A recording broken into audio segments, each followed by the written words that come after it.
और शिविन को मारने वाली चप्पल रोहन के लैपटॉप पर जाकर गिरती है।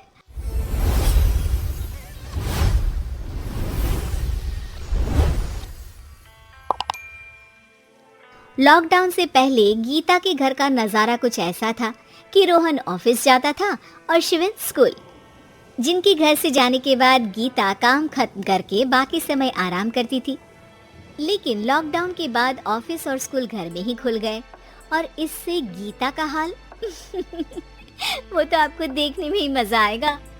शिविन, ओ शिविन, महाराज उठने के लिए क्या 21 तोपों की सलामी लेंगे? अरे बिस्तर से बाहर निकल, ऑनलाइन क्लास स्टार्ट होने वाली है। अरे तुम भी हद करती हो, स्पीकर की तरह चिल्लाने की क्या जरूरत है? दिख नहीं रहा मेरी कॉन्फ्रेंस चल रही है। अब कैमरा और स्पीकर ऑन कर रहा हूँ, मुझे कोई शोर नहीं चाहिए। इस पर जैसे ही रोहन लैपटॉप का कैमरा और स्पीकर ऑन करता है तभी कुकर की सीटी बजती है।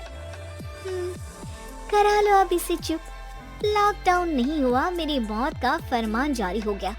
दोनों बाप बेटे ने नाक में दम किया हुआ है। ऐसा बोलकर गीता वहाँ से शिविन के कमरे में पहुँच जाती है, जहाँ शिविन अभी भी सो रहा होता है। ओ आलसी, अब अगर 5 मिनट में नहीं उठाना तो आज तेरा गेम और यूट्यूब कैंसिल। माँ की बात सुनकर शिविन बिना 1 मिनट गवाए उठ खड़ा होता है।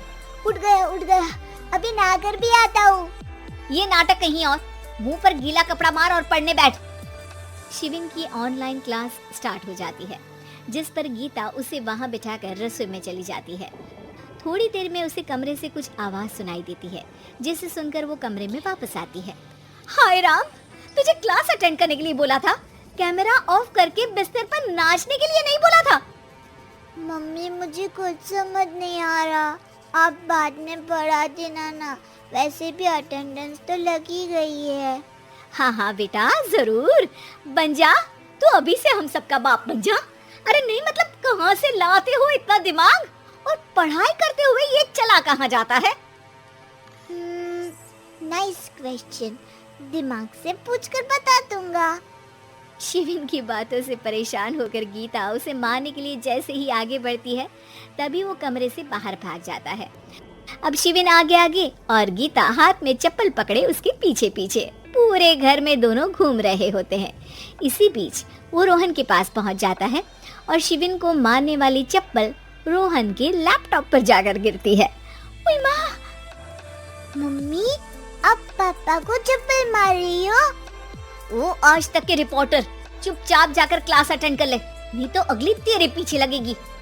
इस पर शिविन वहाँ से चला जाता है, जिसके बाद रोहन गीता से कहता है, इस सर्कस के लिए कुछ बोलना चाहोगी? अरे क्या करूं, जब से तुम दोनों घर में रहने लगे हो, घर अपने आप ही सर्कस बन गया है और मैं तुम्हारी नौकर। कभी बेटी को संभालो तो कभी बाप के नखरे उठाओ। इन्हीं सब उथल पुथल में दिन बीतते रहते हैं, जिसमें हर रोज घर के अंदर कुछ नया सियप्पा खड़ा मिलता है, जो ज्यादातर शिविन और रोहन की ऑनलाइन स्कूल और ऑफिस से रिलेटेड ही होता है। एक सुबह, शिविन चलो उठ, आज की क्लास जल्दी है। कैमरा ऑफ करके आप अटेंड कर लो। अरे ऐसे छित्तर पड़ेंगे, दादी नानी सब एक साथ याद आ जाएंगी।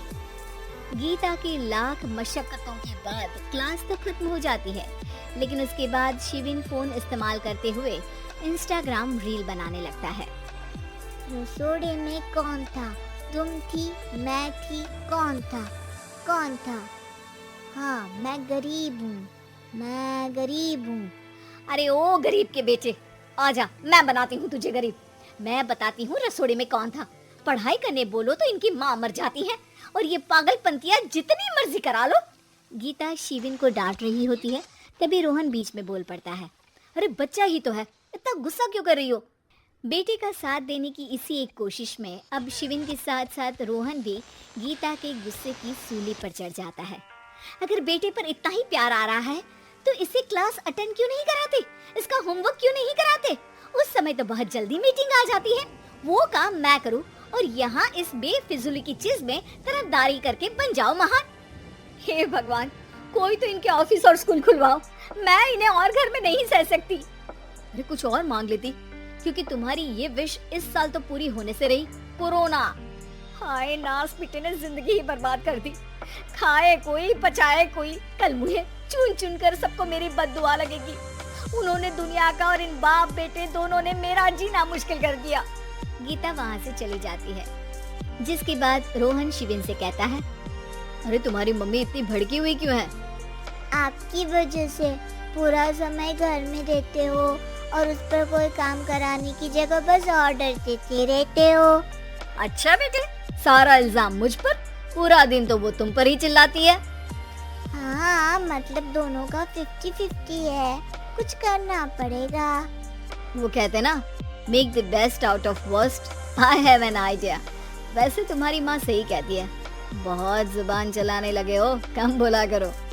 अगली सुबह रोहन और शिविन अपनी गलती को सुधारने के लिए गीता के उठने से पहले घर का आधा काम खत्म कर देते हैं, जिसे देखकर गीता खुश हो जाती है और फिर बाकी बचा काम वो तीनों मिलकर पूरा कर लेते हैं। जिसके बाद अब वो सब मिल बांट कर हर काम में एक दूसरे की मदद करते हुए लॉकडाउन का मजा लेने लगते हैं।